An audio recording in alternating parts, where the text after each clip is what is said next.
And now, moving on to our first panel discussion of the day, the evolution of consumer centricity, from products to experiences. The way businesses connect with consumers is evolving. It's no longer about just selling products. It's about crafting meaningful experiences that build loyalty and trust. Today's discussion will give us an insider's view on how industry leaders are shaping this shift. And to facilitate this conversation, we have Professor Shehzala, Assistant Professor of Marketing at BITSoM. Having done her PhD from IIM Ahmedabad, she has gained deep expertise in consumer behavior and marketing strategy. She has also worked extensively on how brands engage with their audiences in an era where expectations are higher than ever. And now, let's meet our power-packed panel. First up, we have Mr. Raghavendra Purwar, Assistant Director of Manufacturing at PepsiCo. With over 12 years of experience in FMCG, he has previously worked with multiple brands under Mrs. Bector's and Britannia Industries. He has also been pivotal in optimizing large-scale production and ensuring operational efficiency. Next, we have Mr. Anup Tiwari, currently the regulatory head at Mondelez International. He has worked in multiple capacities at Hershey's India, General Mills, Reckitt, Britannia, and PepsiCo, bringing a wealth of expertise in food regulations and compliances. Joining us is also Mr. Mohit Mahajan, Associate Vice President at Rebel Foods with 7+ years of experience in FMCG. He previously worked at Dabur and is currently working towards building and expanding Wendy's presence in India. Up next, we have Mr. Balram Bhattacharjee, currently the Chief Sales Officer at Yoga Bar. With 20+ years of experience in FMCG, he has worked at Nestle, Henkel, and Kellogg's before taking on a leadership role at Yoga Bar. And finally, we have Mr. Nishant Agarwal, Senior Associate Director at Calanova. He has over 16 years of experience in manufacturing, engineering, project management, and technical services across FMCG and pharmaceuticals. He has also worked at ITC and AstraZeneca, bringing a wealth of knowledge from diverse industries. Let's give them all a huge round of applause.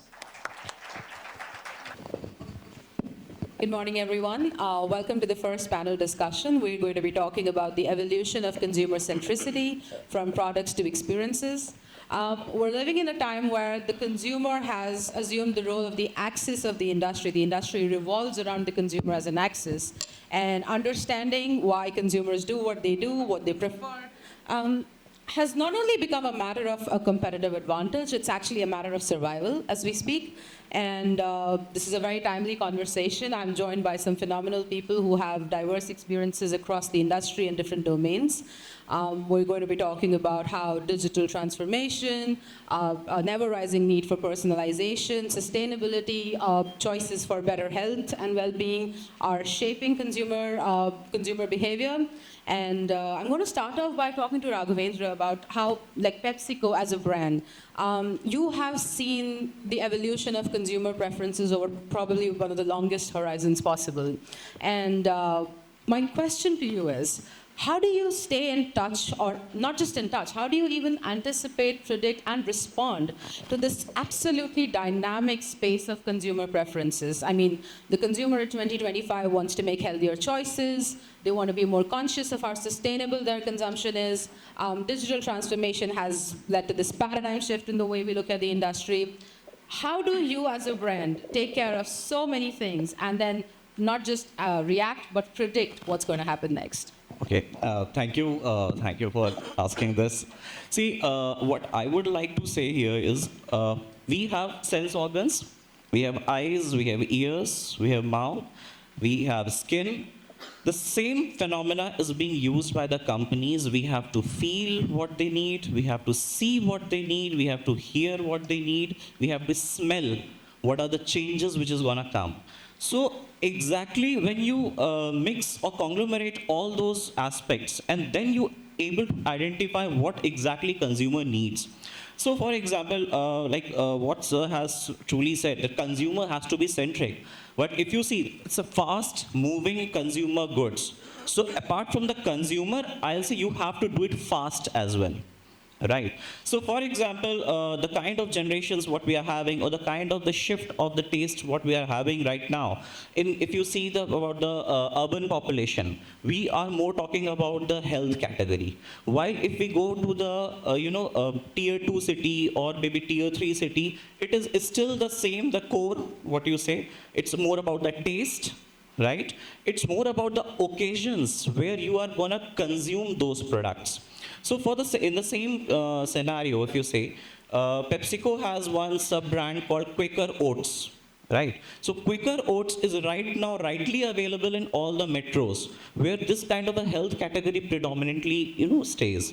While when we say about the taste part, Lay's, Kurkure, I mean Uncle Chips, Doritos, not Doritos is a separate category, however, but those are the things which have their own different presences, right? When you go towards the consumer choices about the within the health category, so see, the core business is about the snacking, right? Now, how we have to make a snacking right? That's the question. So then comes slight innovation within it. So maybe the kind of oil what you are using, you can change that, making sure your taste doesn't change. So that each time, whenever the consumer is opening the packet of Lay's, he is having the same experience which he had maybe 2 days back, or maybe the 2 years back, in that way. This is the what. Very interesting. And when we talk about consumer centricity, I think it goes without saying that we often think about, and most of my students here would probably know this by now, we often talk about, delivering value on stated needs, but as a marketer, we seek to understand latent needs. And I think Yoga Bar has done a phenomenal job at understanding this whole latent need for consumer well-being and health. And I'm just curious to understand from you, Balram, that what has been your major learning, and how consumer centricity helped you first identify this space as a category that you wanted to revolutionize? What have been your key learnings? What have been some of the challenges? And what role did consumer centricity play in the whole thought process? See, I think we have heard everyone, and everyone in the industry saying the same thing, that consumer is the key. You have to understand your consumer, and I add to it that you also need to understand your shopper. Your shopper and consumer can be a different person. So if you understand both shopper and consumer well, you will be successful whatever you are doing. Okay, now consumer centricity is that you have to understand, you have to engage with your consumer, you have to understand them, and then you have to respond. Okay. So now, say suppose your TG is Gen Z of a certain location, I mean socio-economic ABC or whatever this thing. So now if you say now there is people are saying that this product is very lucrative to Gen Z, and we are catering to a certain generation. But if you go into detail, you will see Gen Z who are staying in Bombay, Bangalore, in the top towns, and same generation who are in the Tier 2 town and the village are very different. Okay, so you have to understand them well, and then you have to, now the product is not the core. So if you go back, say 15, 20 years ago, so that time the product was the core. You have to make it the product right, pricing right, and it has to be available. Now with that there is addition. Your experience which will matter, personalization will matter, engagement will matter. So now people are caring about the sustainability. They are careful about the brand promise. They are reading labels. You cannot fool them around. So when you understand your consumer, what they exactly want, and exactly you provide them, then you grow rapidly. So in Yoga Bar we did the same. So after COVID, so people were they actually realized that health is the paramount. I mean, you can have everything, but if you are not healthy, then there is nothing. People started reading labels. They started understanding what is the need. If you see in all the Asian countries, our protein consumption is very low, and that's why we age faster. We lose our strength, muscle strength, because protein which gives you the muscle strength. Okay. So we have come up with what was there in the need of the market. Okay, so we were in the bar, then we have understood what are the other things consumer want. They also want protein in breakfast. So we came up with muesli, which is a protein muesli. Now we are number one in that segment. We understood that consumer also looking, so you're saying that we are very healthy, but it's loaded with sugar.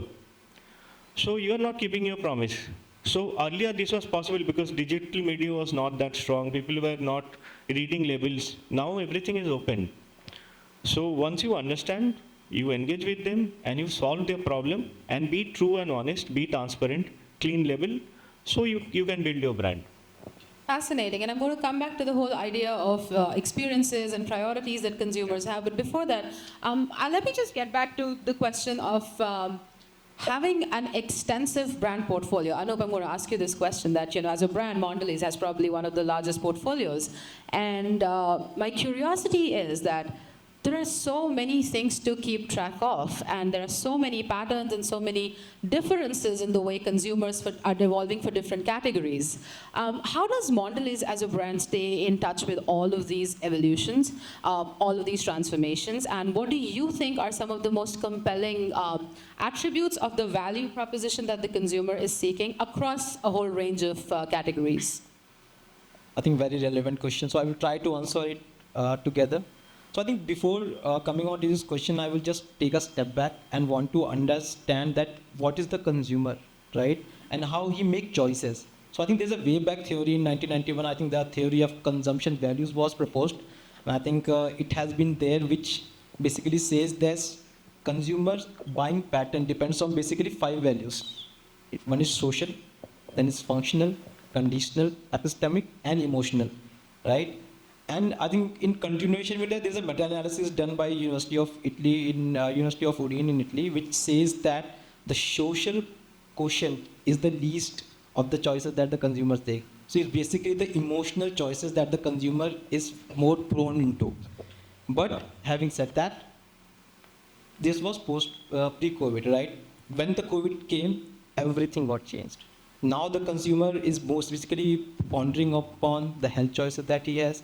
And for us sitting at Mondelez, I think is the biggest challenge for us, because we are one of the most indulgent category that we have, right? So we have sugar and cocoa, right? That's our portfolio basically. And I think Raghav rightly mentioned that the tagline which we follow is snacking made right. So I think therein the challenges has come, and I think what helped us is that we are very much connected to the consumer, right? We are emotionally connected to the consumer. I think if you see one of our ads that was in before Kuch Meeta Ho Jaye, so that still stays on. So right, the core, which is the 80%, as sir pointed out in the conversation. So we are with the consumer, we are focusing on the 80% of our core, but yes, we have to evolve in the 18% of the category, wherein we are trying to give less sugar, more proteinous options, so that we can have more nuts, more resins in the portfolio, right? And giving some more better products in terms of Oreo. We have some new brands coming up. So basically after COVID, the emotional thinking is one, how the consumer connects with you emotionally. Then we have the personalization thing. So we have recently launched some of the most disturbing ads for 5-star, if you say. So I think I will love to ask all of you to go and see this Mama ad which says, make AI mediocre again. So that is where I think we are trying to connect with the Gen Zs, right? So there have been a lot of discussion, debates on AI. But is AI going to make the jobs of the people lost? No. So that is where I think these are the kinds of things we are doing to engage the consumer. That is the persona comes up. They are engaging with us. But yes, healthier choice is one. Just one point, I think, before I close, I just want to quote. So having said that, there are consumers which are not prone to shifting to the healthier choices. So be assured, I will just tell you 2 case studies in my brand. So I was leading regulatory at Hershey's as well, and even in Mondelez as well. We launched some of the best products having 30 to 40% less sugar, but no one bought it. That's the fact. No one bought it. So we had just one batch got produced, and the second batch, everything got managed. So that's the actual situation which is on the ground.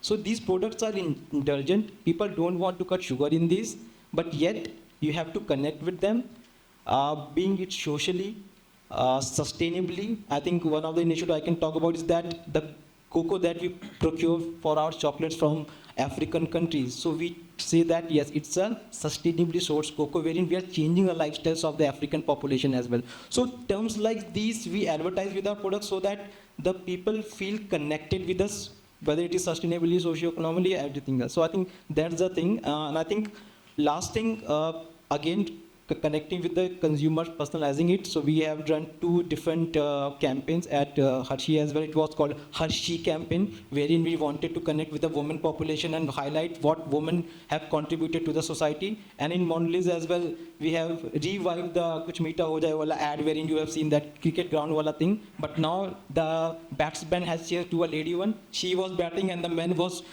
celebrating her achievement. So that is where I think everything comes up. But yes, healthier is one option, but I think, again, in this evolving world, no one is quite sure as of now what are the attributes or what are the scenarios that are going to be. It's just data-based, and yes, you have to involve with the consumers, you have to study them, you have to do the studies with the consumer whenever you are going to launch a product. So that is where I think we are taking a step at a time, engaging with the consumer, understanding their needs, and then probably launching our products. That's super interesting, because when you speak of consumer learning, one of the things that comes to my mind is this whole aspect of understanding the consumer journey. And Mohit, here, you had some very interesting experiences with understanding the consumer's journey. How about you tell us a little bit about what is a consumer journey? How do you at Rebel Foods think about consumer journeys and prioritizing consumer centricity? What have some of your experiences been? To start with, I think I was feeling a bit out of place because everyone was talking about healthy, and I sell burgers. So I was like, but yeah, I think we're on the same page, you know, chocolates and burgers, yeah. Okay, coming back to the question, I think consumer journey to the very core is a very integral part of consumer centricity, right? You need to know where your consumer lies, where is he, what he is doing, when he becomes your customer, right? The journey from a consumer to a customer in itself is vast, and it's very beautiful to understand that, right? Imagine it's like a funnel, right? On the top, it's broader and it gets narrower to the bottom. That's the journey a consumer takes to become your customer. On the top is what we call a top of funnel, and that's all the touch points that a customer would have interacted with your brand, right? For example, on Swiggy, you were just searching for a burger and let's say Wendy's cropped up or McDonald's cropped up. That's your top of funnel. That's the first touch point of a customer with a brand. Consumer journey starts there, and then it percolates down till he has finally made a choice to order from you. And that journey, it has a lot of data. For example, where did that customer discover me? What did he do after discovering me? What triggered him to click me, right? Was it the discount? Was it any flat pricing I was doing? Was it a new launch I was promoting? Was it the image or the thumbnail that, you know, triggered him to click me, right? So that's the first interaction and first touch point that data influences, and we are able to change the consumer landscape with, right? Second is, after he came to me, right, what did he search? What was his traversing journey? What all products he stopped at? I think all this data is something that we live with. We breathe every day, right? What my customer looked at, what did he stop at? If he stopped at, let's say, high protein burgers, yes, we sell that. So this means that maybe he is a health conscious, he's a health freak. And I bucket him into a health conscious customer, right? That's a cohorting that I do. So this customer journey, right from discoverability till he finally makes an order, has a lot of legs to it, right? From what triggered him to come to me, what did he do while he was viewing me, whether it's a shoe brand or a food brand, what are the various ways I can engage him on the menu, let's say if it's a food brand, right? Maybe I can show some Mexican stuff to him, which I've newly launched. I can show the classics, as he just rightly saw that we need to stick to the core, right? Every brand has classics. There's a McVeggie, which is a classic, and it's been there for a while. McAloo Tikki is there, right? So every brand has those classics. So are the classics which interests him or her? The next is where, and it's not obviously that the customer will come to you and he'll order, right? He will leak. That's why we call it flirting, right? Customers also flirt. Today you are eating a Wendy's, tomorrow you are eating McDonald's, the day after tomorrow I'll see you sitting at a Burger King. And that happens. And the reason is that loyalty is there, but it's not there, right? If someone else comes into the market and gives you something which is different, which is unique, which fits your value system, you will shift to it in a jiffy, right? So a critical part of it is to understand where did the customer leak also, right? It's not always that the customer will order from you. Now, if he is leaked or he has flirted with someone else, who has he flirted with? What has he got, or what has he bought there, right? An interesting data point that we got was that people were leaving us and going to a competitor, to name it Burger King, and buying, let's say, crispy veg burger, right? And we were not able to understand why would they go and buy such a 70 rupees ka burger from a competitor, while we have so many such options at that price point. So what we realized is that people understand crispy veg better than, let's say, classic veggie. Then we changed the name of the product from classic veggie to crispy veg, and the sales of that product became 3x in 3 months. So you need to understand where in the customer journey are you losing customers. That's equally important as far as understanding where your customer, what is he doing, and finally what is he ending up buying, right? So I think customer journey is very critical and very integral part of your customer centricity, because you need to know who is coming, what he's buying, where he's spending the maximum time, right? We launched a category which was called, so in Wendy's globally, Baconator is a well-known, people who have been to US and all, Baconator is a big deal there. And it's the most famous burger of Wendy's there. So we tried to launch something on those lines, because India, you can't sell bacon, right? People will not be okay with that. So we launched Chickenator and Veginator and Cheesinator, right? But people were not understanding, Chickenator kya hai? What do we decipher from a Chickenator? So we just repositioned it, saying that high protein burger, 30 gram protein. And it started selling well. It's almost 5% of my business today. So I think a part of it was to understand where people are going and what are they buying. So that flirtatious nature is somehow a boon in disguise, I would say, for us, because we know how to avoid that, how to make sure that the person who's entering the top of funnel actually purchases me and is not flirting around much. Of course they will, you can't prevent that. But yeah, so I think customer journey itself is it's full of data, it's full of insights, it's full of actions that you can take. I'll give you another nice example. So imagine that you're selecting a burger and there is something called customizations, right? So when you select your burger, there are customizations like add a Coke, add a fries. So we also sell fries and Coke separately. No one buys it. So when you customize and you put save rupees 10, people buy it. And the best part is, people rate it better than the original product. For example, Coke in the menu might be, let's say, 4.2. And Coke with 10 rupees less as a customization is 4.7. And it's the same product. It's the same Coke machine. And the reason is that in this customer journey, we realize that when you give that 10 rupees ka saving, he feels proud. He's like, oh, I saved 10 rupees, right? And then he rates you better. He considers that he's won. So I think there is a plethora of examples. I can't stop telling you, but I think customer journey is very integral part. And what we have realized is that you need to completely be abreast with what your customer is doing when he's interacting with you, where is he going, what is he doing. And if you don't know that, I think you're headed for a disaster, because you don't know what are the opportunity areas, so that you can ensure that your customer, when he enters the top of funnel, actually orders from you. That's very interesting. Although I may argue that when you say that the customer flirts, I could say the brands also love bomb consumers. That I'll just throw in a little bit of affection, give you a bit of a discount, and get you back in the smile curve. But you spoke about something like renaming products from, let's say, a veggie burger to a crispy veg burger. You spoke about sensory, like we have so many sensations, and that's an evolving body of literature that keeps talking about how sensory and immersive or experiential ideas of value are probably more powerful drivers of business success. I want to turn to you and understand that, as Kellanova, we spoke of data, we spoke of a lot of information, we spoke of sensory. How do you put together all of this and envision a move from just an exchange-oriented model of consumer behavior to a more immersive and experiential model of consumer behavior? What are your thoughts? Thanks, Shehzala.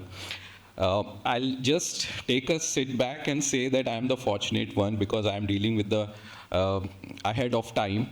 The Kellanova is based on healthy snacks and ready-to-eat cereals. So we are ahead of time. We were ahead of time in India and, of course, in the rest of the world as well. So when we are dealing with cereals ready-to-eat, and let's bring that touch points and bring the core also together. So what consumers need from a healthy snacking? They need that little crunch in every bite. The same crunch should come. But in our supply chain, what we are dealing with the crops, every crop is different. Every grain is different. Every seed is different. So how we can bring our strategies to bring the same experience in spite of having the challenges in our supply chain? And that is where the latest technologies comes into picture. So in case of our product portfolio, which is chocos or corn, the extrusion is one of the main technology. And extrusion is done on raw corns. And every corn is different. So we involved our thought leaders that how AI can give us a solution around that. What kind of pressure we need to put to different crops while extruding it? What kind of water content we need to put? What is the temperature at which we need to manufacture? So AI is coming to our solution and bringing the same product, the finished product, again and again, in spite of having the differences in our supply chain. So that's one use example of AI, I can say. The other technology where we use is in terms of understanding that how we can take the consumer experiences in terms of sustainability as well. Right now, consumers are looking at if I'm reading a pack or having this particular brand, is this product is sustainable? What are the sustainability actions this company have been doing in past? So on that technology, we have been fortunate enough to use all the sustainable methods to have our utilities in place, whether it can be a steam or electricity. So all our electricity, it's a 60 to 70% are renewable in nature all across the world. And for this region, which is rest of the, which is 50% from Africa to Japan, we are around 34% are the renewable energy which we are consuming in making our product. So we are making a conscious efforts in using sustainable energy in making our products. So that's another one. Coming to the basics, the customer also wants the quality products. They want the quality of the top notch, and these are the basics of Kellanova. When we are giving the product which are healthier, we also need the quality has to be top notch. There should not be any foreign matter with the product what you are eating. So we are the company who are investing a lot in actually checking what are the raw materials coming. So for example, we are deploying AI-based color sorters as well on the grains, before it goes to the manufacturing.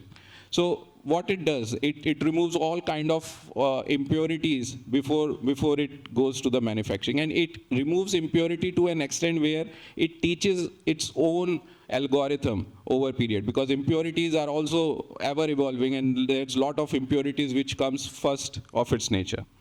So not only in the start of the manufacturing, but also at the end. We have deployed X-rays before packing our products. So that means we are actually checking our products to a certain extent that no foreign matter should be packed along with the product. So that kind of going to the basics is what Kellanova is driving in terms of technologies. And we are proud that even when the consumers, right now, if I talk about the Indian context, we have right now almost 33% is the urban population in India, which is growing leaps and bounds. And in 33% of urban population, the people who are actually reading the labels, they are more than 90% are reading the labels before eating. So this is what we are dealing with the population right now, and we are fortunate that we bring and we are leading that particular journey of healthier snacks in the market. Thank you. That's very interesting, because when we speak about healthcare or well-being or choosing certain products, I think we also speak of terms like authenticity and transparency. And we're also looking at a very intellectually stimulated consumer who wants to know what she's consuming. So I want to ask you, at Yoga Bar, I believe these would be some of the more sacrosanct principles that, how do I deliver value by ensuring transparency and authenticity? I want to understand from you, what are the different touch points? We spoke of consumer journeys.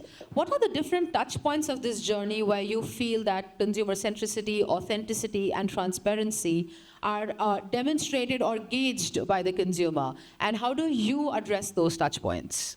I come back to that one. Before that, I would like to address what they were saying. I mean, he very rightly mentioned that in India, consumer, they will always rate taste over the health, and that's fact.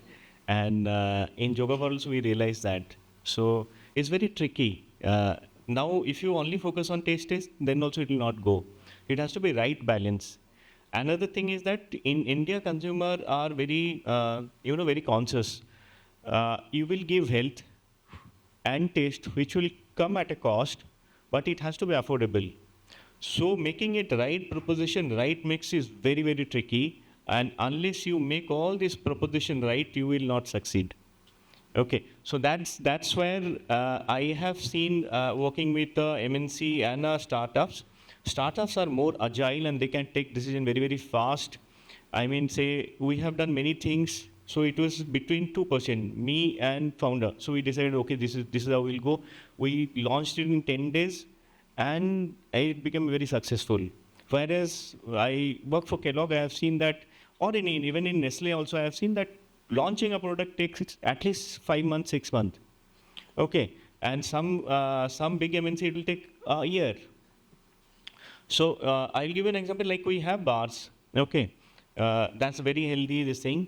But we have seen that there are certain kind of bars which are selling more in the market, which are not that healthy. It has preservative, it has a higher content of sugar. The protein, also you have a whey protein, you have a soya protein. Whey protein is a premium protein. Okay. So, but people are picking it more. Then we realized that what is the reason? It was chocolate and growth bar. So we came up with immediately chocolate and growth bar, and the offtake is far, far better. But now, if I compare 10 years ago and now, even 5 years ago, post-COVID and pre-COVID, people are very, very conscious. I'll say my journey. In one modern trade account, my offtake of bar was 3,000 units a month. Okay, offtake means that shopper goes and buy from the store. It's not that what I'm selling to the account. Last month, my offtake from that account was 400,000 units. So that's massive in a span of, 7-8 months. People are conscious, and you have to make your proposition right. And once you understand your consumer, and then the consumer centricity and the touch point comes, you have to be consistent in your communication. That's what you are communicating, and you have to be honest to that. If you are saying I'm clean label, you have to be clean label. You cannot change your strategy, or you cannot play with your consumer. You can make them full for certain period, not for all the time. And you have to understand what is exactly their need. Like say, we were initially into bar, then we also realized that they need protein in all meals. Okay. And we cannot get into every meals. Like, so we don't have anything what we can give for dinner. But in between snacking, we have. Then we see that breakfast occasions are a major time where people are also lacking protein. So we have come up with protein solution, protein muesli, protein oats, zero sugar muesli. And now we are the second largest player in the market in the muesli category in modern trade and in e-com. General trade, so because of the distribution and all these things, so we are not in the second position. Second is that we also realize that people are also looking for there is a certain consumer who are health freak, and they really want to very specifically focus on the protein. We came up with a whey protein powder. So we have come up with a protein shake. So you have to understand where they need. Say, suppose I am traveling, and I cannot have my breakfast. And say, suppose you are traveling by air also, you can get some food in the air, but most of the people I have seen, they don't like the food. Okay, but if you're carrying 2 bars, you will not feel guilt because you are not eating something unhealthy, samosa or something. It will be feeling, at least your protein intake will come, and you will feel good about it. In the evening also you have something. After workout you have something. So we are in that entire journey, we are picking where we can help them and we can provide solution. So that's understanding is very, very important. Second is that you have to be accessible, and you have to be present where they need you. It's not the earlier days where people will search for you. So Nestle Maggie, people will go and say, do you have a Nestle Maggie? Do you have a Maggie? Do you have a Maggie? It's not that. So now you see the consumer trend and shopping pattern, everything is changing. So now quick commerce has certainly evolved. Okay, they need instant. And if you see most of the people, they are not planning. So if you go back, if I ask my father, he will plan monthly shopping and everything. Now nobody does it. Most of the people, not nobody. They will say, okay, I need something, so I'll order from Zepto. I'll order from Blinkit. In 5 minutes it will come. So I have to be present there. I have to be available in all the pin codes. So those are the things where you have to say, now I cannot be a digital company, only big in e-com. I have to be omnipresent. Now, all the consumer shoppers, they are a omni-channel shopper. They will buy from e-com. They will also check Flipkart. They will also check Amazon. They will also check Zepto. And when they are going for a monthly shopping, they will go to DMart because they get the best deal. So it's not that they are not aware of. When they have a lack of time, they will order immediately from Zepto. And even now, suppose you have to buy a 5 kilo atta.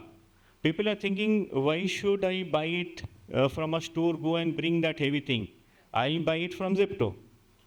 So now Ashirwad atta, a huge shift has happened to quick com. Right. Because in atta, it's a commodity and the price plays. Now Zepto, they are putting money from their side to gain the share, and ITC cannot do anything. So there is a trend, and what he was from the Rebel Food background, you are saying the consumer journey. Similarly, one advice I would like to give you, that you will learn many things from what you read from the classroom and everything, but whatever you will learn from the store is unparalleled. Whenever you go to market, even e-com probably you will not understand because you will not have access to those data was you are referring. Because that will be only available to the company. It will not be available to you. But if you go to a modern trade store, you can see all this pattern of consumer, how they are moving, how they are making their decisions. So there is a path to purchase. There is a decision-making process. The process is that see, scan, spot, show interest, and select. This is how the shopper will go. Now, in every point, you can understand, again, what you were referring, that funnel. See, you have to see that whether C is happening. Say, suppose I am a breakfast cereal company. So how many people are coming to my cereal category in that bay? Okay, cereal category is not a very exciting category. So highest traffic category is confectionery, chocolate, biscuits. Okay, but if people are not coming to cereal category, what is the solution? Then you have to come out from the category. So what is the solution? You will put multiple display in the store. You will create multiple touch point, cross-category placement, all this thing. Every point where you have to identify where you are dropping, and you have to provide a solution for that. Say, scanning is not happening, so you have a problem with the packaging. So everything is happening, the select is not happening. People are not buying, final selection. What is the reason? Probably the pricing is not right. Why the right communication is not there? Now suppose you are playing with, say, like Kellogg. Kellogg is playing with cornflakes and muesli both. Muesli is a 500 kilo, 600 kilo rupees product, whereas corn is a 200 kilo. Now you have an agenda of premiumization. You want your consumer to come to a premium category so that your turnover goes up. Now why will people buy? You have to communicate that this is, you buy a 500 rupees or 600 rupees kilo product, and these are the additional benefit you are going to get because it has dry fruits, it has lots of inclusions. This is the reason. Say now I have a bar which is probably, say, 10%, I am selling at 10% premium than other, but I am saying this is made out of whey protein and not soya protein. It has no preservative. All the ingredients are natural, so people are ready to pay a premium. That cannot, but you have to understand how much is that. If you charge too much, people will not buy. So those are very, very important, and you have to understand your shopper, consumer, and at every point you have to be with them. I mean, if they are into social media, you have to be there with the communication. If they are into e-com, you have to be there. You are in a quick com, you have to be there. In a modern trade store, you have to be there. That's how you keep on engaging with them with the same messaging. That create a brand awareness, and you are true to your product, true to your brand and commitment. So 100% you will be successful. That's very interesting, which is what I wanted to ask you, Raghavendra, about. We spoke about consumer touch points, and there are so many places where you need to be present. We also speak about, let's say, social media or so many other avenues where consumers not only talk about your brand, but they also construct meaning. For instance, you speak about social media conversations between consumers. So you're not in a B2C context, you're in a C2C context, where a lot of this thought process or thought leadership maybe transpires today. A brand like PepsiCo, I can imagine millions of touch points. I mean, so much data, so much information for you to work with, but that many variables for you to manage and control. So where is your breaking point? How do you handle all of this? How do you make good use of it? Okay, before I answer this question, I have one request to make with all the students. See, I would like to focus on the part, the panel which is sitting over here. We all are, though, coming from the FMCG food, but the model of the business of each one of us is different, right? One is somebody is coming from quick chain, somebody is coming from health category, somebody is coming from the breakfast category. ये मीठा बना रहे हैं, हम नमकीन बना रहे हैं. To be honest, right? And also the expertise what is having in this panel is also from the various functions within those categories. So somebody is coming from the hardcore engineering answers, somebody is coming from the compliances part, somebody is coming from the marketing part. I am coming from the manufacturing background. So whatever you want to take away, right, with this discussion, please keep this thing in mind, that who is answering from what perspective. Yeah. And what you want to take away with it, right? So this is just I wanted to make so that you should not get confused, like what he is saying and what somebody else is saying might be contrary, but it is contrary not because of the ideas are contrary, but it's because of the nature of business are different. This is first thing I would like to say to all. Now coming to your question, see, you are right that variables are numerous, right? But at the heart, at the core, when we say about the ways of working, PepsiCo believes in two parts. One is consumer as a people, say people-centric. Second is on the planet-centric. So when we go for the informed consumer, right? So those are in the social media. They are not only interested to know that how it is getting produced, what is being produced, rather the how part from where it is coming, whether it is this sourcing is very much sustainable sourcing or not, the processes what you are using, they are sustainable or not. ऐसा तो नहीं है कि आप मतलब environment को बहुत ज़्यादा harm करके कोई चीज़ लेके आ रहे हो हमारे सामने. They are into even that level. So in those perspective, when I say, so keeping people and planet, two parts always into the mind. So when I talk about the people part, we always have this thought process that food, whatever we are gonna offer to you, it should be safe.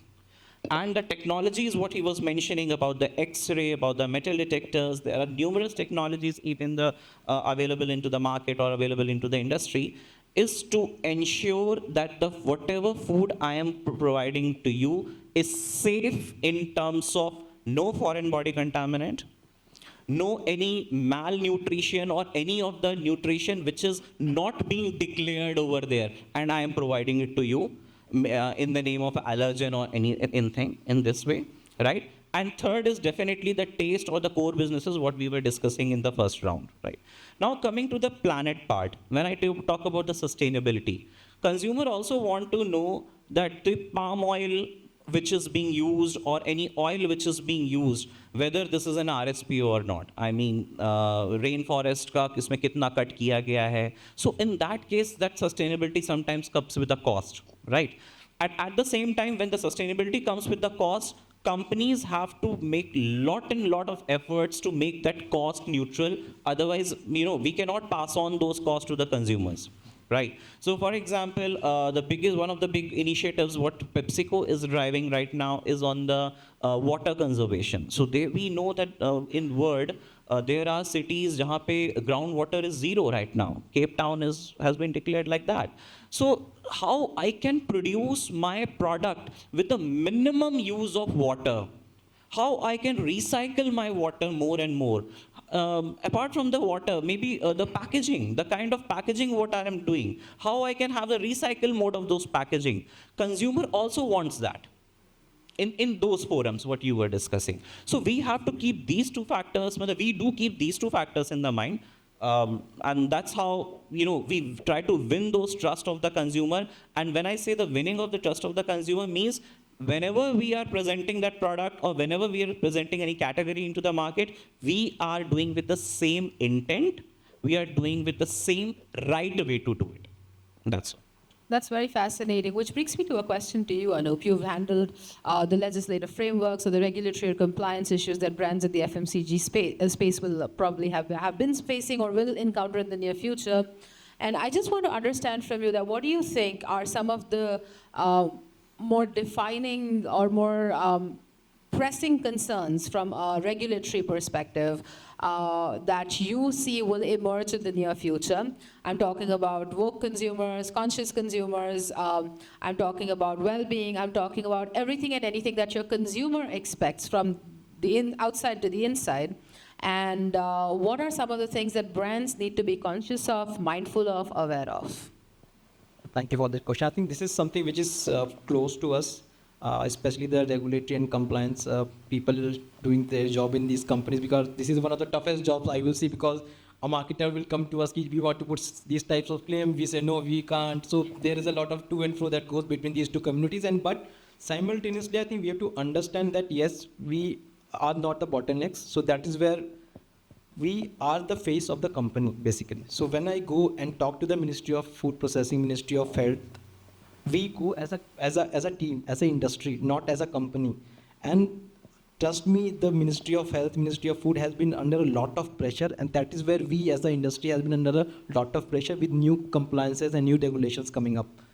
What's hot in the market is, basically you all have heard that, high fat, salt, fat, HFSS is what the right word we particularly use in the industry, right? So that is where everything is being talking around कि कितना आप sugar दे रहे हो, कितना salt दे रहे हो, salt means sodium, and कितना fat दे रहे हो आप. So that is which is being discussed at the industry level, and that will be the need of the hour coming. I think it will shape 3 to 4 years down the line. Companies have to come up with products, right, that will fit in those definition, because if the government is able to implement it, the HFSS regulation that has been coming up in the market, then all the packs have to have a star rating. It's still in the draft, it's not has come up as of now, but if it comes up, every packet will give consumer the edge that this particular product has a 3-star, 4-star or a 5. 5 is the best one, 1 star is the least, basis the content of sodium, sugar and fat that you give in the packet. So I think that is where we all are coming up together and talking with the government. And if you talk about the trend, consumer is very smart today. So the kind of complaints that we are receiving or the kind of feedback that we are receiving from the consumers is very evolving. For example, there was a report in US that chocolates contain heavy metals, right? And you will not believe we have received more than 1,000 queries at our consumer care helpline that does Mondelez in India also use those type of cocoa, are they having the heavy metals contamination in the product? So you can see how they correlate. So they are not just that they are concerned about the India, they are reading, right? With the social media coming up, everything is on our mobile apps.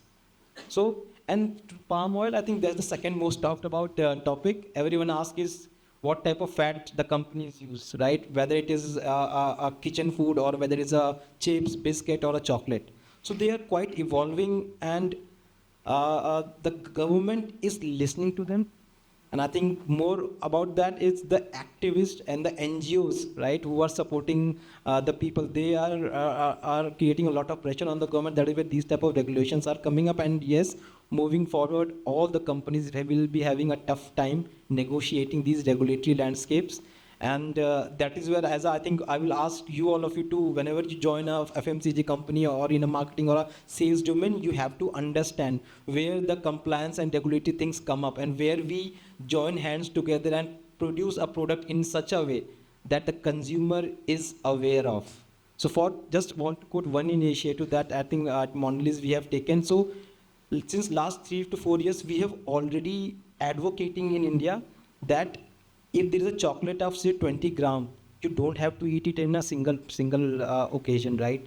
You have to be very mindful of the portion size, right? You have to control your, so cravings will be there. There will be occasions where you will be having sweets and all, but you have to be very mindful how many calories are you taking. So in our packs, you will see, I don't know whether any one of you have seen that or not, but at the bottom of the pack, you will have how many pips, how many blocks of chocolate you can eat at a time, and how many calories it will give you.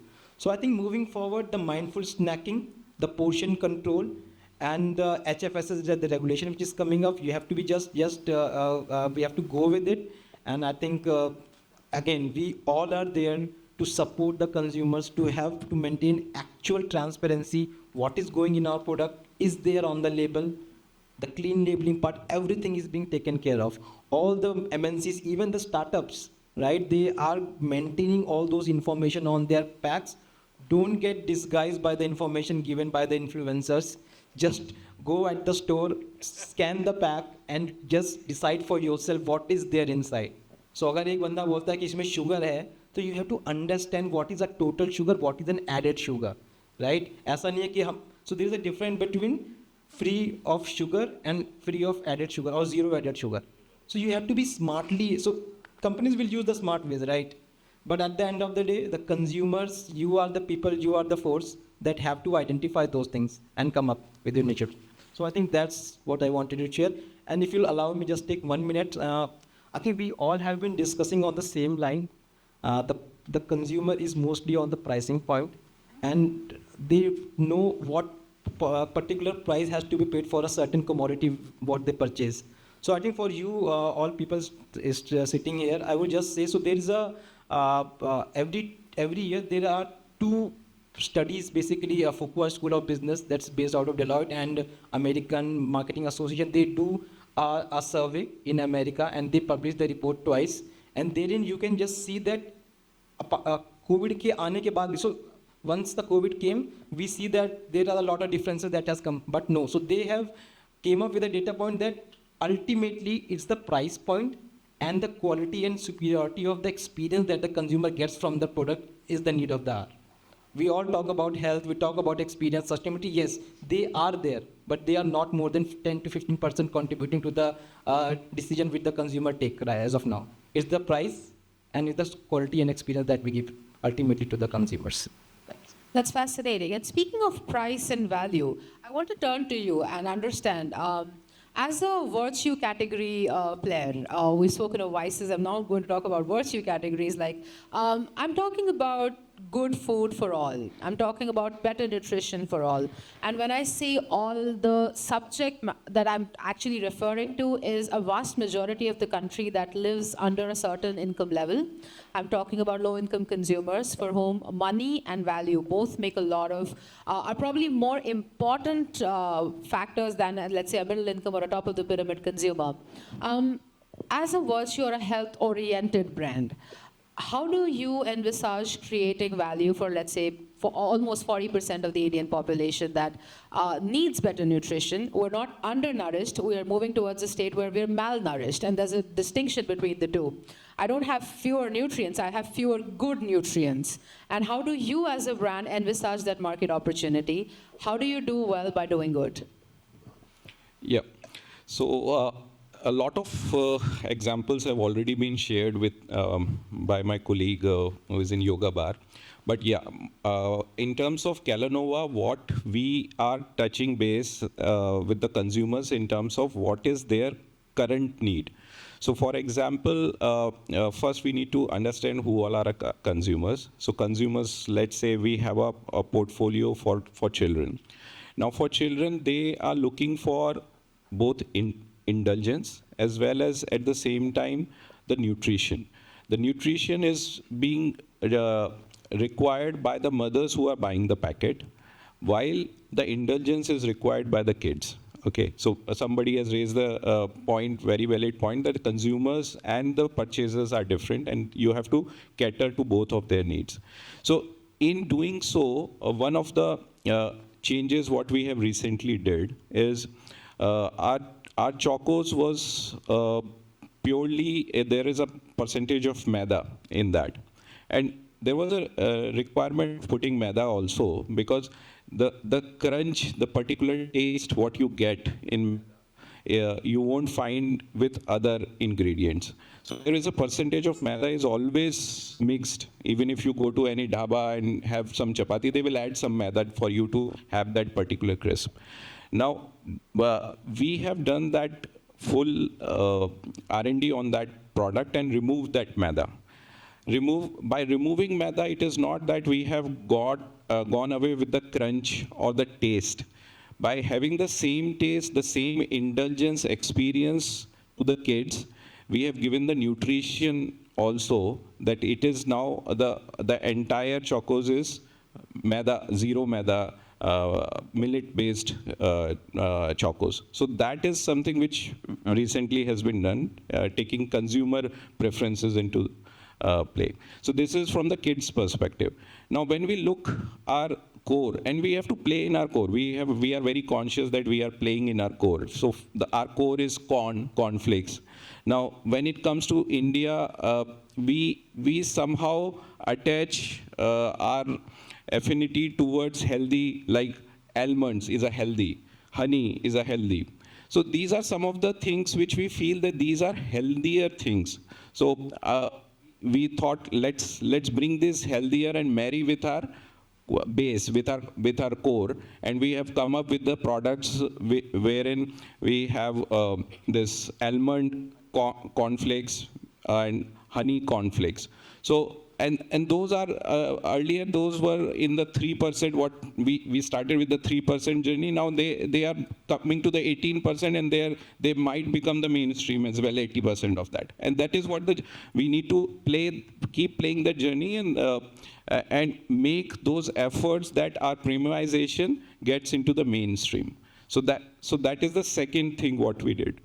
The third category in which we are playing is the muesli, and muesli is something like snacking. We have seen things like healthier snacking is what is required. It's not healthier breakfast. So the trend is moving towards healthier snacking from the healthier breakfast. We started in 1994 in India, wherein we were ahead of times. Healthier breakfast, cereal breakfast was not the thing which Indians were looking at it. We took certain time. We took around 10 years to make that shift that yes, it is healthy and you can consume it in your breakfast, you can consume with the hot milk. Now that particular trend is going towards a healthier snacking. Healthier snacking means that you need to have snacks for all the moments of your life, not only just the breakfast. When you are, some of my colleagues say that when you are in a flight and you have not taken your breakfast, what can I eat? When you are running and just catching a cab, what you can just munch? Okay, so on that thing, we came up with the full portfolio of the muesli. And in the muesli, we have come up with every age group. So for example, age groups who are above 30 and so we have come up with protein muesli, millets muesli, no added sugar muesli. So those portfolios are there. For people who are very young and they want to eat healthy, they want to try healthy, at the same time they are having chocolates from Mondelez, but when it comes to having their tummy filled, they want healthier snacking. So we are giving them fruit and nuts and seeds muesli to them.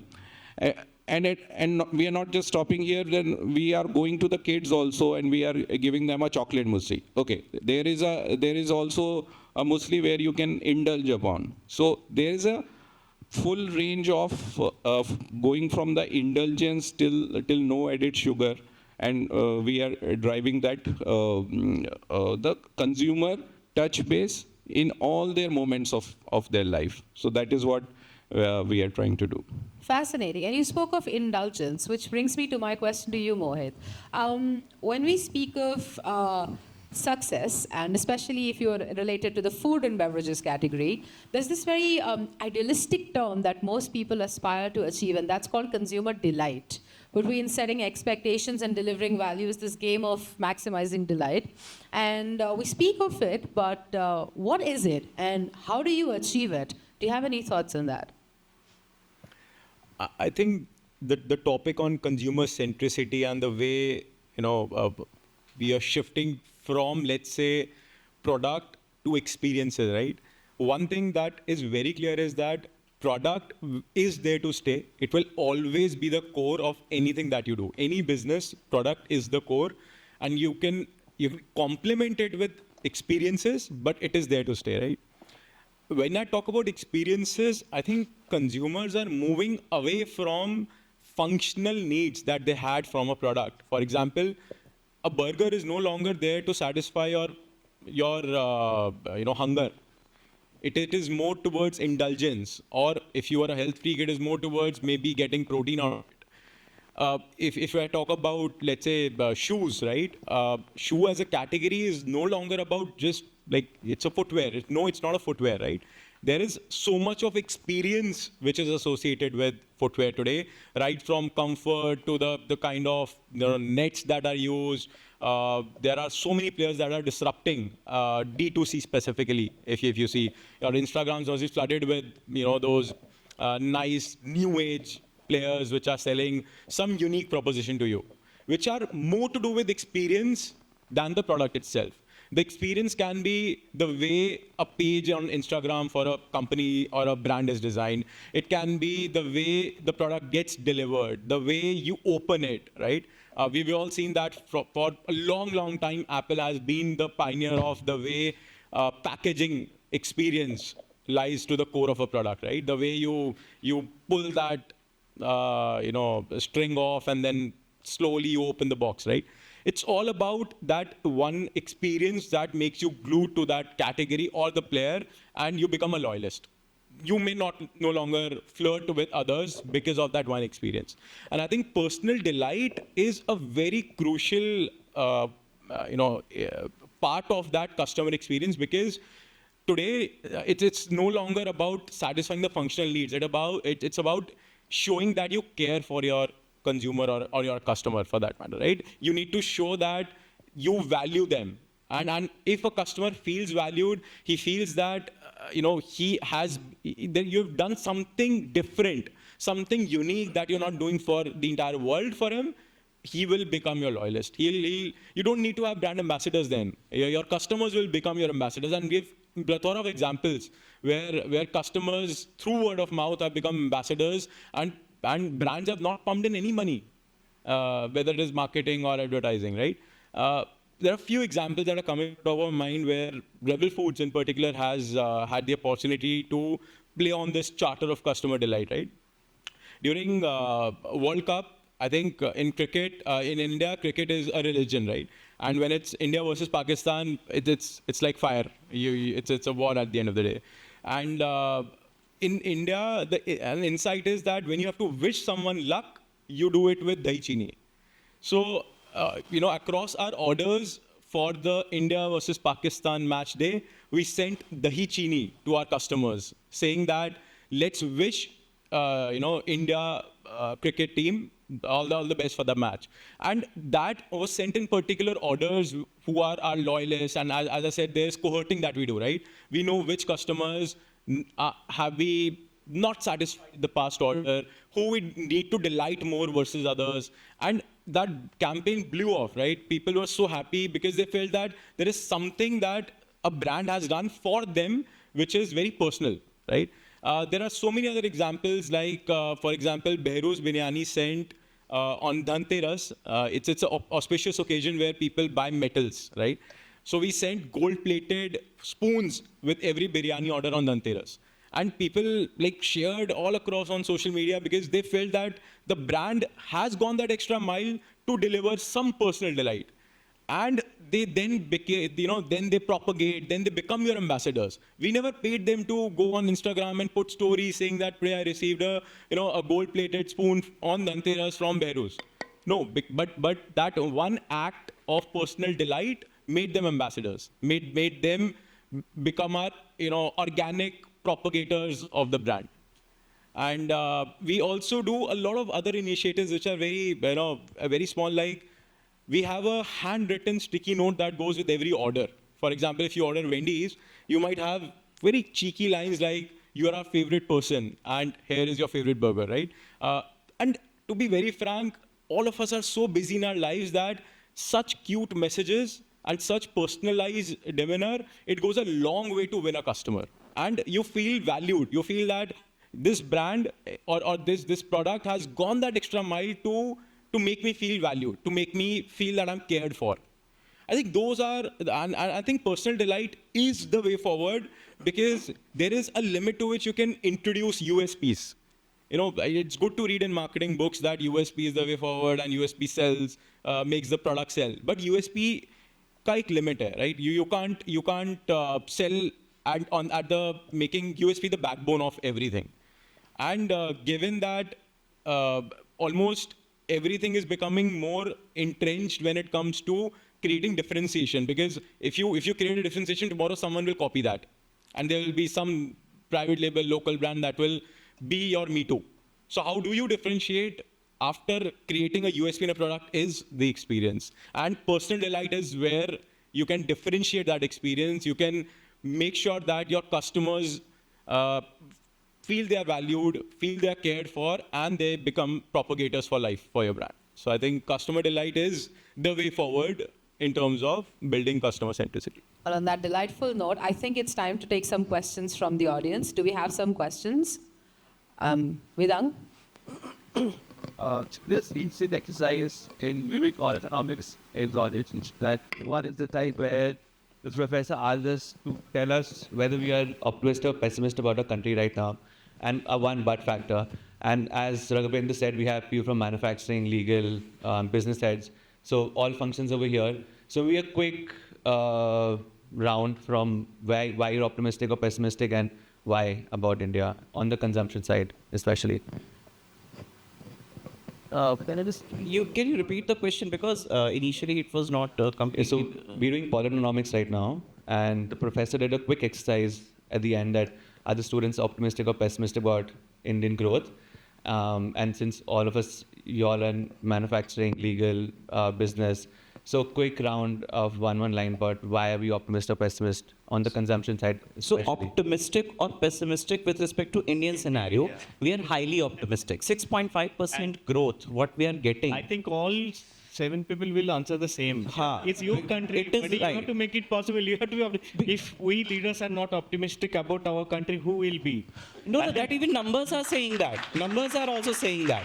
So I give you an example, like whatever the examples were being quoted in the morning over there, and even I talk about the companies, the multinationals like Mondelez, PepsiCo, Nestle over there.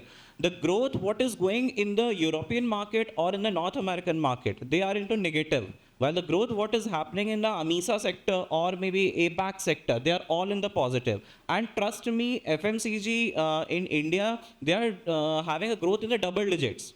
So we have that very much, optimistic and promising aspects with respect to it because we are consumer-centric markets. And one more data point is, right now, urban population is 33%, while by 2030, that would go to 40%. So by leaps and bounds, the urban population in India is increasing, and we still have a lot of headroom also, means 60% still yet to come. So from a point of view of consumption growth, definitely it's gonna come in India. The second is that you see that what is the development happening in India. I mean, digitization has happened. Geo is there in every village. Everybody has access with the net. So earlier, rural growth is such a high. Everything is positive. And end of the day, if we also work for an MNC company, be it an American company or European company, we are core from India and we have to take our country ahead.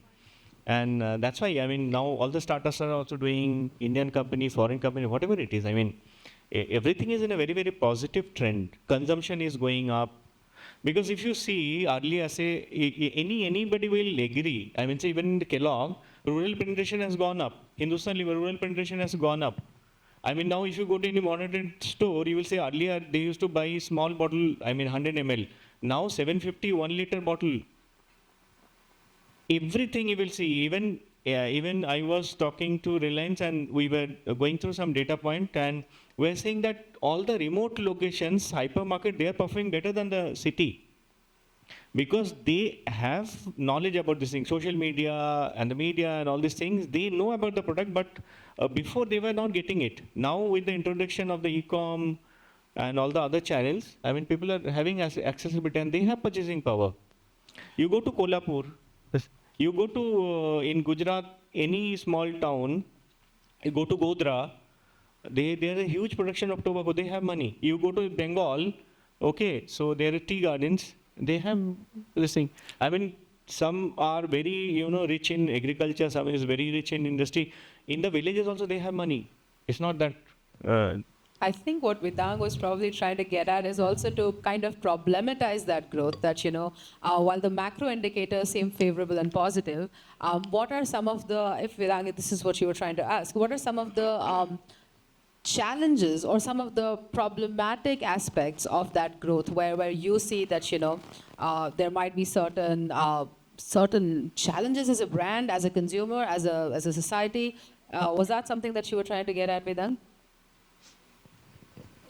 Yeah, so for example, you mentioned HUL. The volumes are flat in the last quarter, and even the rural, for example, we had the chief economic advisor also day before, and he also painted a pretty, grim is a strong word, but a pretty grim picture in my mind about across all functions. For example, even in manufacturing, where do we lack and what can we do? We've pretty much missed the bus on all manufacturing sectors, right? So just, for sure you have... So I think there are two lenses to it. I think that's a good question that you have put up, Vedant. So there are two lenses to it. So first I would say, if you take a relation from a share market point of view or the results that the businesses have been posting which are impacting the share to share ratio as well, is that the expectations were very high. So if you'll go to the pre-COVID levels, the CAGR or the expectation from a business was around a higher single digit maybe. But once the COVID came and the businesses started growing into the double digit, higher double digit, then the expectations were very high from the businesses. Currently, as a company, I can say we are growing, but again, it's a single digit growth, but not at the anticipated one, which was around 10 or 12%. We are growing. But yes, having said that, yes, there are challenges, and I would say there are pockets of challenges. So for a chocolate category, I think India population is the least consuming chocolate in the world, that every one of us know. So there is a headroom, and there is a headroom for a lot of companies to come up, right? So in chocolate, we are growing, but yes, their challenges are basically on the different options that the consumer is now having. So for example, if a Britannia is launching a pure magic kind of a product, which is equivalent to Oreo that we have currently in our portfolio. So yes, the growth has slowed down. Because again, the consumer is going to the market. Again, the price point is also is a differentiating factor, and the consumer has less money in their pocket. That is where you can see in the budget, the finance ministry is trying to give more money into the pockets of the lower middle class people. So there are lower middle class and there are high middle class. But these commodities, these are commodities basically we are talking about.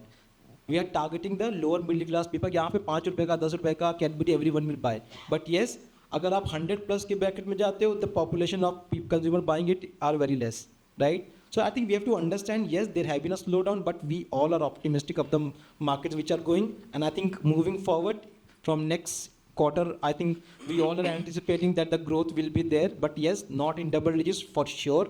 But yes, it will be a single digit growth for all the FMCG companies across. Yeah. Vedant, are you from the final year? No, I'm a First year. Okay. Is there placement somewhere behind in this question in the mind? No. Okay. Then be assured. It is there's always nothing top like of that. the mind. And Then there's Vedant, no when you problem. are analyzing this thing, you don't get into the company specific. You go in the industry specific or the consumption exactly. specific. Say there are multiple companies. So see, Kellogg and Yoga Bar are fighting in the same space of muesli. Now, either of the company will lose share, growth will be lower, another will gain. So if Hindustan Liver has not performed, you have to see which subcategory they have not performed and who has gained the share. So probably Mama Earth has come and they have done a decent, say, a turnover. Where from this has come? Some Hindustan Liver consumer has gone. Okay, now there is, they have bought another minimalistic 300 3,000 CR. They have sold it. I mean, if consumption are not increasing as a very, very premium product. Okay. Similarly, see, I mean, Nivea has lost share to all the new age, the sugar cosmetic, in the personal care segment, if you see.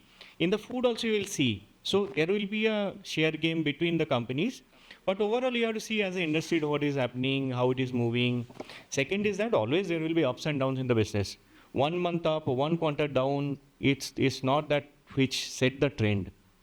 Okay, you have to see from a little longer horizon as on a macro lenses. A more bird's eye perspective, you would say. Yeah. On that note, do we have other questions?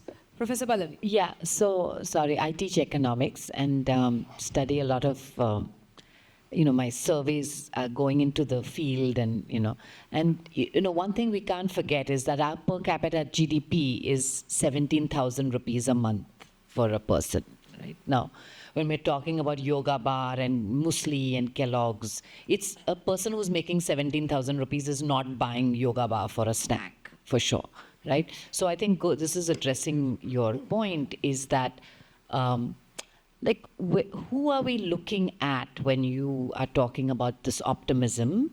Which bracket is actually growing? Is it the median consumer that's growing, that 17,000 rupee person that we're saying now is going to go to 25,000 per capita GDP? Is that what you're thinking about? Are you thinking about the elite? Or are you thinking about the really low who are, getting out of poverty and into a non-poverty state? Because if you don't make those distinctions, it's very hard to think about optimism as a whole for the country. You must be breaking it down across segments. You are very right in your statement, and that largely it's different for different company. So all the company with all their portfolio and the product, their TG are different. Even this is a socio-economic group classification is there. Who is your exact target group? Socio-economic A, B of this age bracket, and that's how you target it. And for that target group, that product specific, you will very well know that I am targeting this thing and they have this power. Like say muesli. Muesli is an evolved category. So muesli is available largely in 100,000 stores in India. It's not, if you go to a remote village, you will not get it. Okay.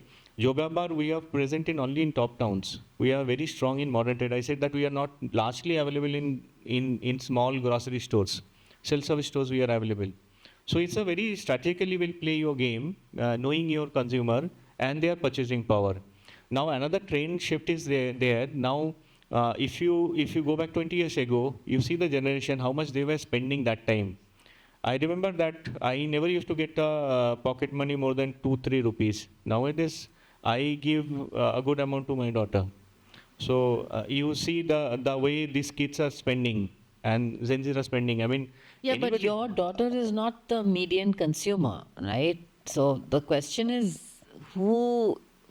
Even if you're looking, Where are you looking at growth? Where are you thinking the growth is coming from? When you all are so optimistic, I think the students should know that what segment is actually growing.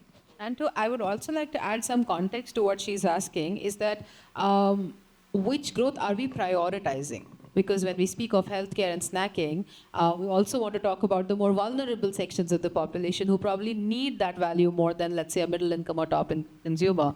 So what's the growth that you're seeing and what's the growth that you're prioritizing? Second, See, in this matter, strategy is about the trade-off. Company to company, there's a trade-off between what you want to serve and where you want to focus. That is what exactly the point he was trying to make. So I give an example, like the companies like, say, PepsiCo, or for that matter, Britannia, or any of the, say, biscuit segments in that matter, हर माल 5 रुपए में available है कि नहीं है. ये उनकी strategy है, क्योंकि जो मिडिल क्लास सेगमेंट है वो 5 रुपए वाला माल खरीदेगा, पहली बात. दूसरी चीज, वो 5 रुपए का माल बार बार खरीदेगा.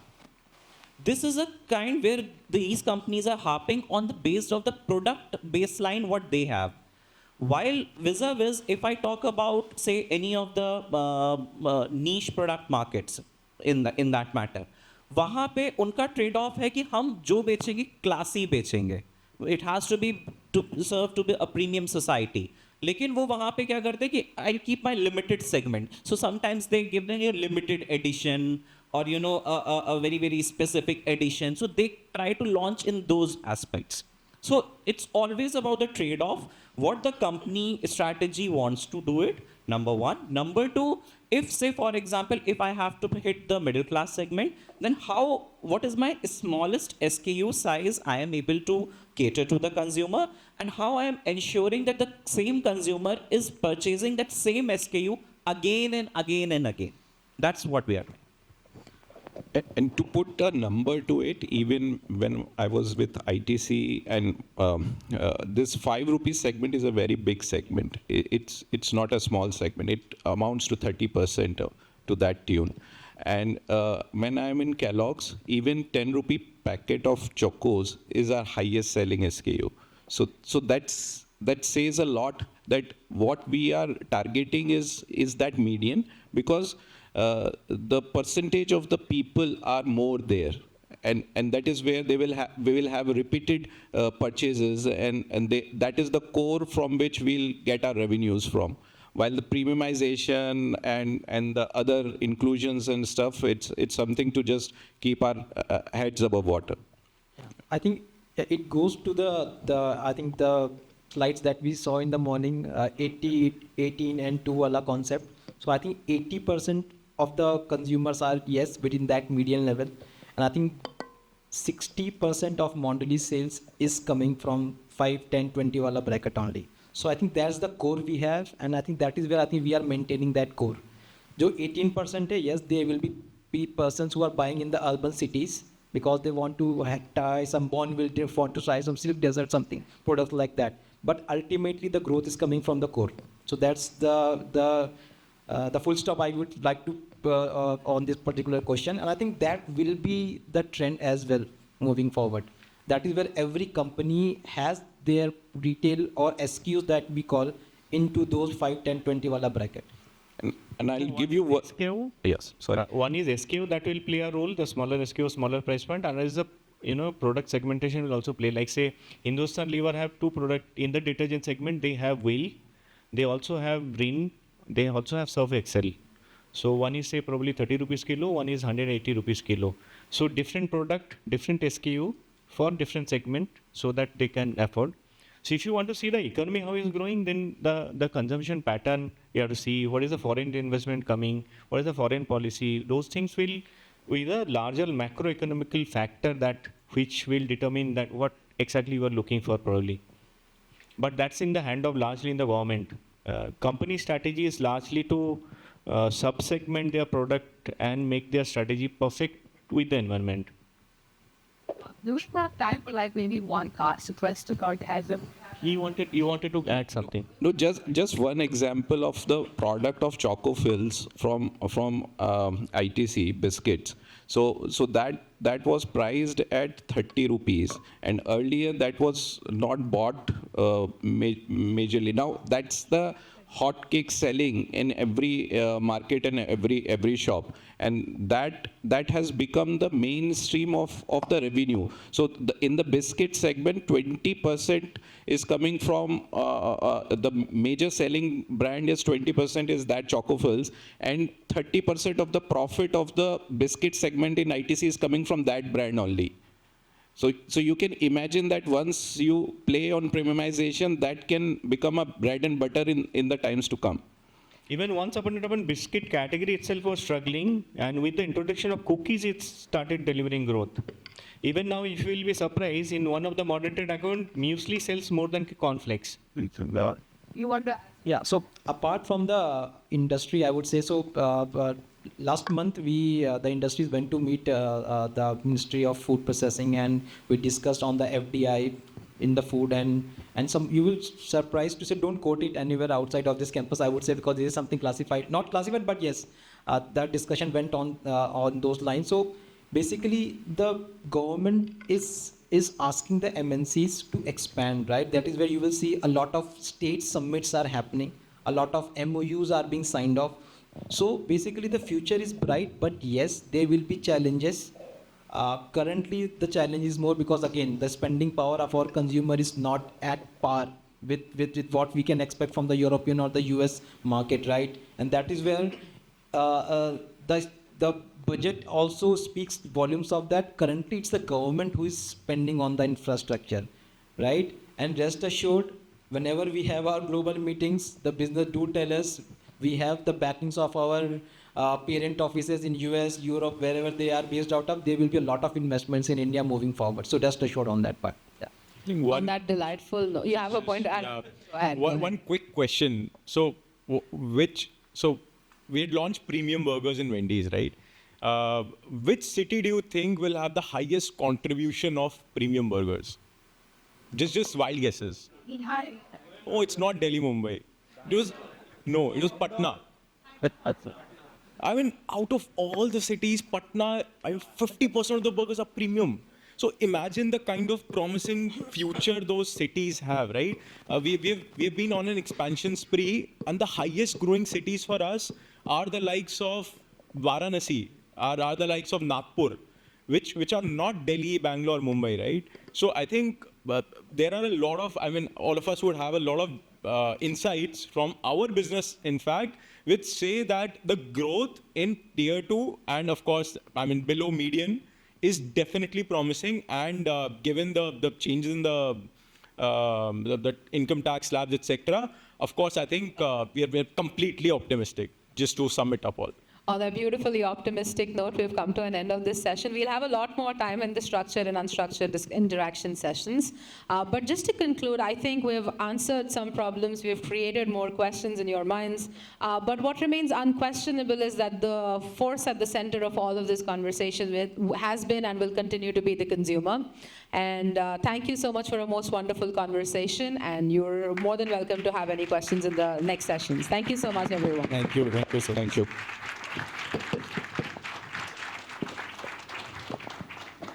Thank you so much to our distinguished panelists and Professor Shehzala for such insightful discussion. The evolution of consumer centricity is indeed reshaping how businesses engage with their audiences, and I hope we have a positive future going forward. Let's give them all a big round of applause.